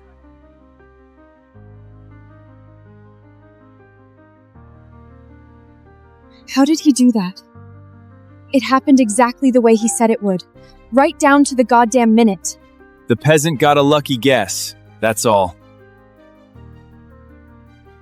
Yeah, right. He's just a blacksmith. What would he know about fighting beasts? Next up, Cain, the blacksmith.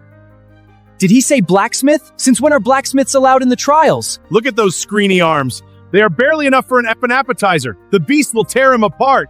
Holy shit! He didn't even bring a sword! The poor bastard's already scared out of his mind! Relax, everyone. It's just a stray pet. No need to wave a blade around.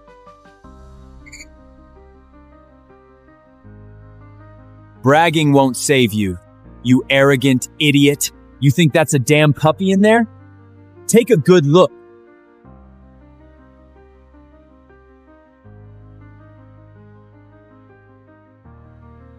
It took 500 elite soldiers to pull that three-headed hound out of the deepest hell of the Darkwood. Now let's see you talk your way out of this one, blacksmith. You gonna hammer it out with your bare hands, or let it burn you to ash? Hey, blacksmith! Enough with the bravado! This isn't worth risking yourself for! Get out of the pit right now! Oh, come on, your highness. It's his choice. Give him a chance. If he wants to be your knight and your fiancé, he needs to survive the toughest trial. Otherwise, he's just a joke. Enough talking. Open the cage. I'm starving, and I'd like to get some dinner when this is over. Arrogant fool! Open the cage!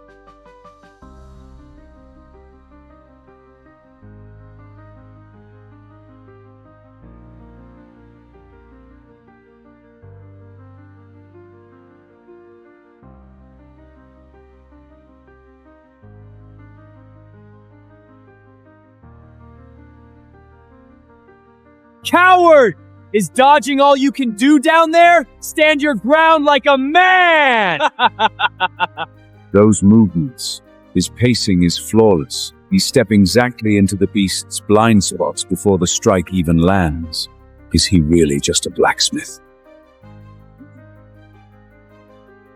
Run, you reckless fool!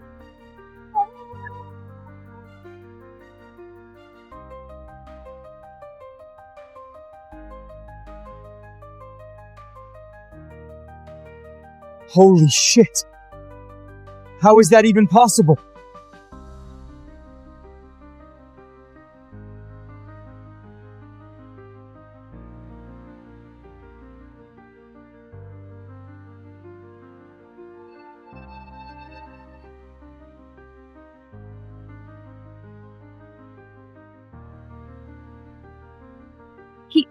He just killed a three-headed hound with one finger? Impossible! No damn way! He must have planted something on the beast and triggered it when he touched it. So that's what happened. I knew a blacksmith couldn't be that powerful. The night trials are about real and honest skill. We don't tolerate cheap tricks in this pit. Cheap tricks? To kill that little thing? Man, you people really haven't seen much, have you? Guards! Throw him out!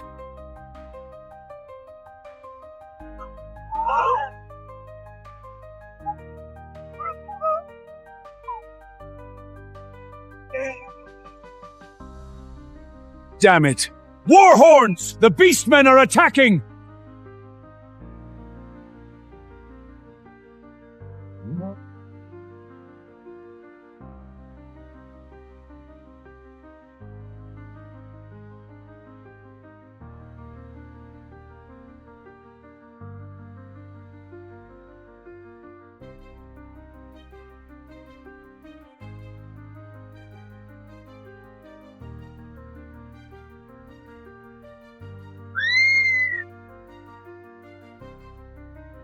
Roderick! You spineless old coward! Get down here and face me like a man! Hiding behind your pretty walls won't save you today! Well, hello there, Grace. My favorite little human pet. Look at you, getting prettier by the day. Tell me, sweetheart, are you ready to become my bride? You disgusting animal! That's what I like about you. All that fire should make you fun in bed. Once I paint Arundel in blood, I'm gonna chain you to your father's throne. I'll make him watch while I turn you into my plaything. You dare insult Princess Grace? You're a dead man! You can't beat him, pretty boy. Don't jump down there just to die. Shut your goddamn mouth, you coward! You're just piss-pants terrified because you know Fennis ranked number 15 in the swordsman rankings. Wait, what rankings? What the hell are you talking about? You might be shaking in your boots, but I'm not! Watch me! I'm gonna chop his goddamn head off and kick it across the battlefield!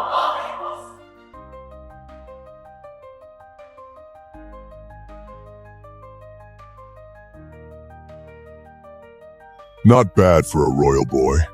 I guess I'll have to kill you first, before I take my sweet time with the princess. Over my dead body! Hey, quick question. What's this swordsman rankings thing James was going on about? The swordsman rankings. The Swordmaster created them to record the 50 greatest swordsmen in the realm. James might be young. He's already ranked 20th, the youngest man on the list. All right, then who's number one? This Swordmaster guy? Are you living under a rock? The Swordmaster created the list, but he is completely beyond it. He's practically a god. Even if the top 20 swordsmen all ganged up on him at once, they wouldn't stand a damn chance. Jesus, Master. You really had nothing better to do than rank everyone? Oh, man.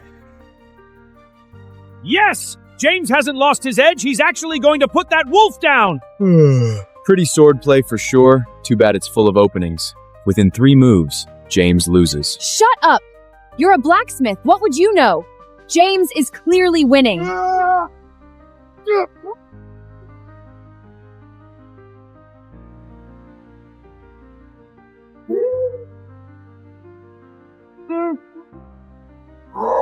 James! Die, you human piece of shit.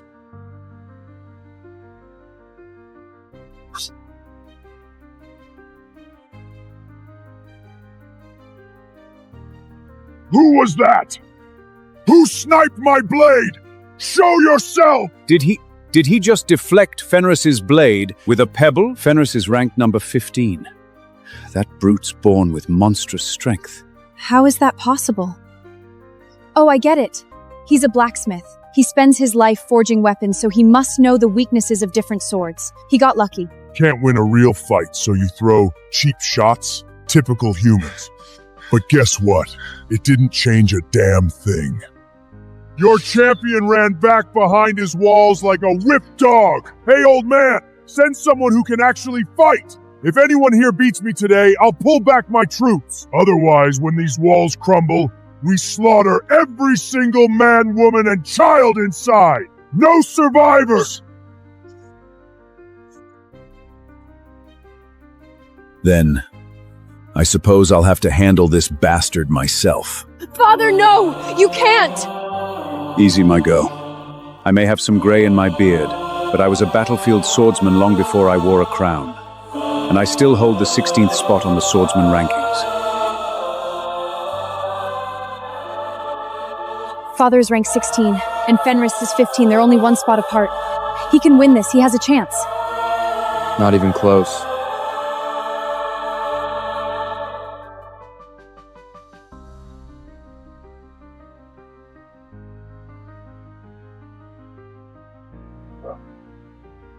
That all you've got, old man?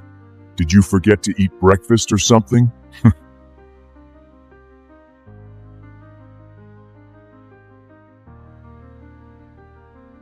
The wolf is wide open down low, but the king keeps getting distracted by his upper body attacks. That's why he's losing. You know nothing. The blade's coming at his face.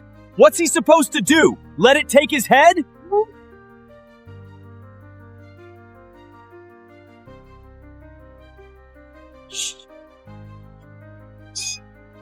Kane is right. Fenris's right leg is the opening.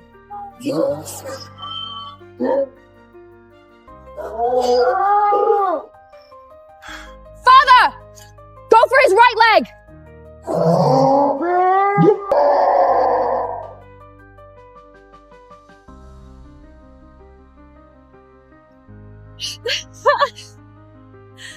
How did you spot an opening neither Father nor James could see?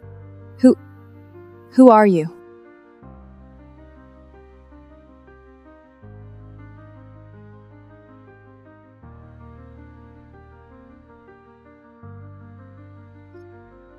Oh God. That's...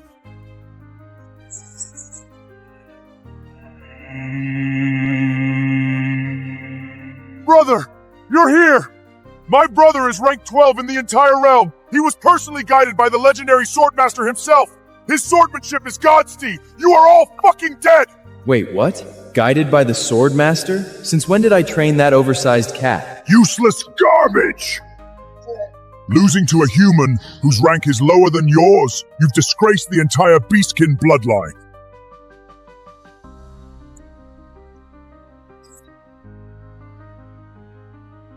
Roderick, surrender Arandiel and crawl away alive, or I'll take it over your corpse. Choose. As long as I still breathe, you will never take Arundel from me. For Arundel! Stubborn fool. Father! If you're so eager to die, I'll grant your wish. Away from him! Little princess, you're not even on the swordsman rankings. He is number 12! What makes you think you can fight my brother? You could all line up together and he'd still slaughter you like cattle! Why is everyone so damn obsessed with a stupid ranking list? You're a pretty little thing, aren't you? Get your filthy hands off me. Oh, I don't think I will. I'm taking you back with me. The entire world will watch the crown princess of Arundel become our plaything.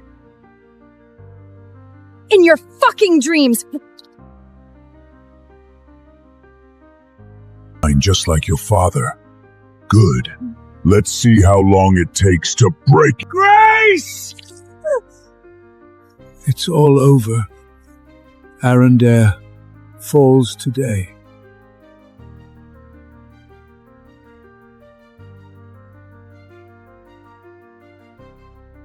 Touch my fiancé again, you die.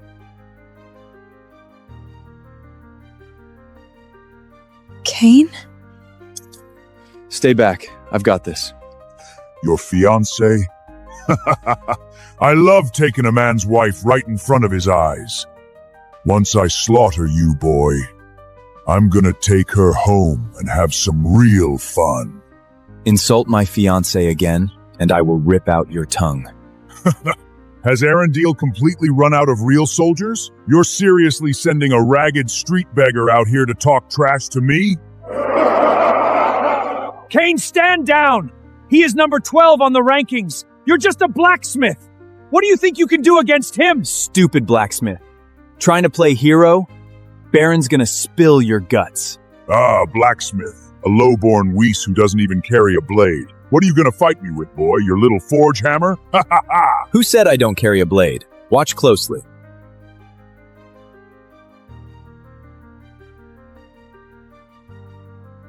You call that a sword? That's a goddamn sewing needle! What? Are you planning to stitch my armor up for me, peasant? Ha ha ha! Cain, stop! At least let me get you a real sword. Going up against Baron with a needle like that is suicide. Against an oversized cat? This needle is more than enough. You arrogant piece of shit. I'll tear you to pieces.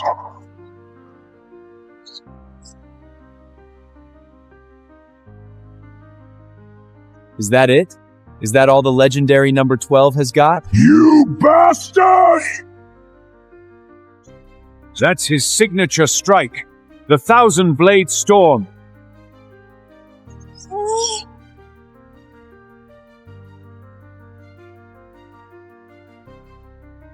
A 1,000 blades, and every single one missed. Predictable.